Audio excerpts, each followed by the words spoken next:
ఈ సమగ్రాత్మక సిద్ధాంతాన్ని రూపొందించింది గెస్టాల్ట్వాదులు అయితే వీళ్ళు మనకి ఈ సిద్ధాంతాన్ని కూడా రూపొందించారు, అంతర్దృష్టి అభ్యసన సిద్ధాంతం. గెస్టాల్ట్వాదులను ఎవరిని పిలుస్తూ ఉంటాం మనం? వర్ధీమర్ని, కోఫ్గాని, ఉల్ఫ్గాని, కోహ్లర్ని మనం ఏమని పిలుస్తాము? గెస్టాల్ట్వాదులు అని పిలుస్తూ ఉంటాం. సో కాబట్టి సమగ్రాకృతి సిద్ధాంతంలో వీళ్ళు ఏం చెప్తారు మాస్టర్ మనకనంటే, వ్యస్త్యమునకు సంబంధించి సమస్యమునకు సంబంధించి. సమగ్రాకృతి అంటే ఏంటంటే, ఏదైనా ఒక అభ్యసన అంశాన్ని మీరు మొత్తంగా చేసి చూస్తున్నప్పుడు ఆ మొత్తంలోకి ఎవరు వచ్చి చేరతారంట?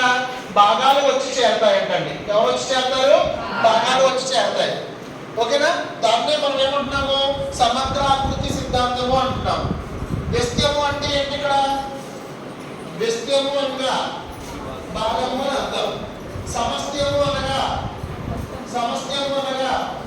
మొత్తము అని అర్థం. మొత్తము అని అర్థం. ఏదైనా ఒక అభ్యసన అంశాన్ని మొత్తంగా చేసి చూస్తున్నప్పుడు భాగాలకు సంబంధించిన ప్రతి అంశము అందులోకి వచ్చి చేరుతుంది. దాన్ని మనం ఏమంటున్నాము? సమగ్రాకృతి అంటాం. కాబట్టి చెక్ చేయండి, మీ దగ్గర ఉన్నటువంటి ప్రతి టెక్స్ట్ బుక్ కూడా దేని ఆధారంగా